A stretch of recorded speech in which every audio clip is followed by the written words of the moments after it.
रमा एकादशी।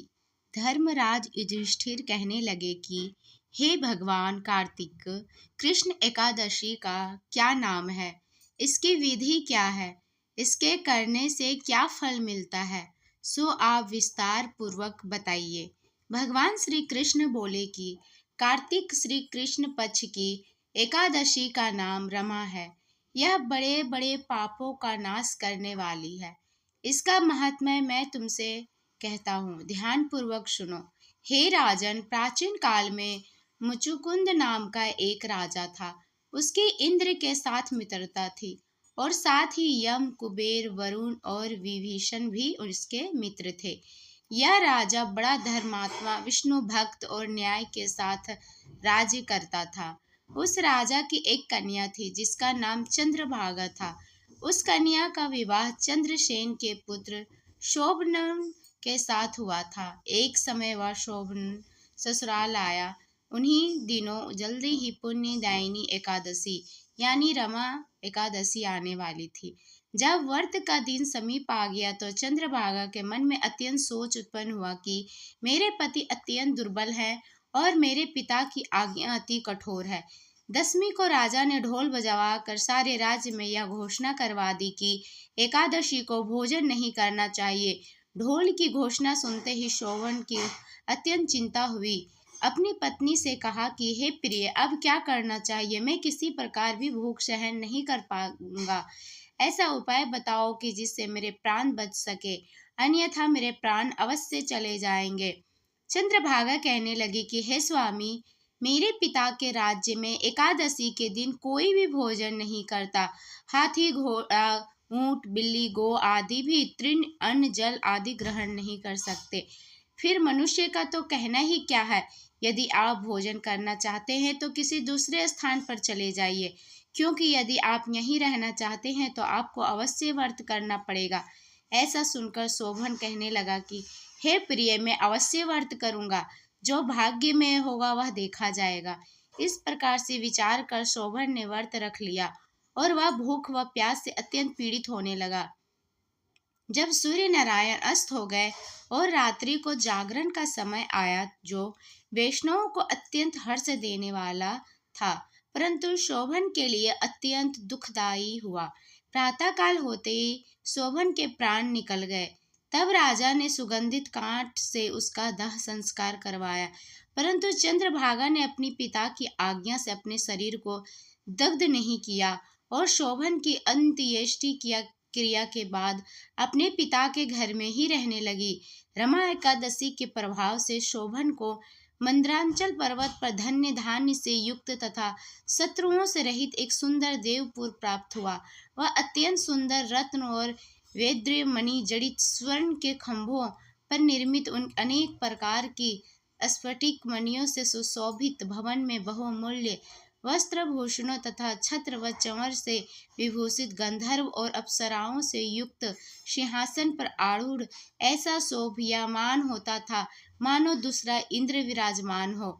ऐसा समय मुचुकुंद नगर में रहने वाले एक सोम शर्मा नामक ब्राह्मण तीर्थ यात्रा करता हुआ घूमता घूमता उधर जा निकला और उसने शोभनम को पहचान कर कि यह तो राजा का जमाई शोभन है। उसके निकट गया। शोभन भी उसे पहचान कर अपने आसन से बिठाकर उसके पास आया और प्रणाम आदि करके कुशल प्रश्न किया। ब्राह्मण ने कहा कि राजा मुचुकुंद और आपकी पत्नी कुशल से है। नगर में भी सब प्रकार से कुशल है, परंतु हे राजन, हमें आश्चर्य हो रहा है। आप अपना वृत्तांत कहिए कि ऐसा सुंदर नगर जो न कभी देखा न सुना आपको कैसे प्राप्त हुआ।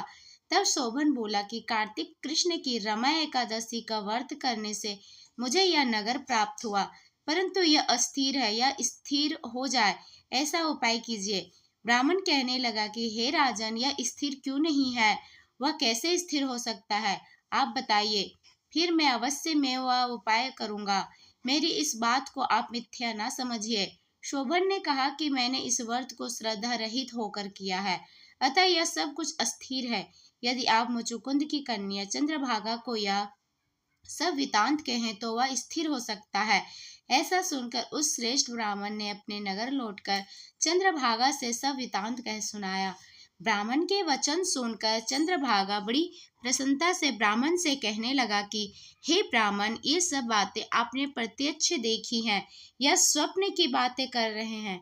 ब्राह्मण कहने लगा कि हे पुत्री, मैंने महावन में तुम्हारे पति को प्रत्यक्ष देखा है, साथ ही किसी से विजय ना हो ऐसा देवताओं के नगर के समान उनका नगर भी देखा है। उन्होंने यह भी कहा कि यह स्थिर नहीं है, जिस प्रकार वह स्थिर रह सके सो उपाय करना चाहिए। चंद्रभागा कहने लगी है, विप्र, तुम मुझे वहां ले चलो, मुझे पति देव के दर्शन की तीव्र लालसा है।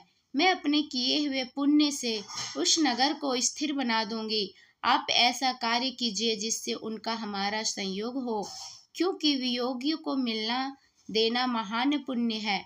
सोम शर्मा यह बात सुनकर चंद्रभागा को लेकर मंदरांचल पर्वत के समीप वामदेव ऋषि के आश्रम पर गया।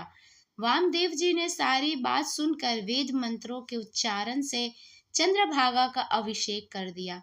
तब ऋषि के मंत्र के प्रभाव और एकादशी के व्रत से चंद्रभागा का शरीर दिव्य हो गया और वह दिव्य गति को प्राप्त हुई।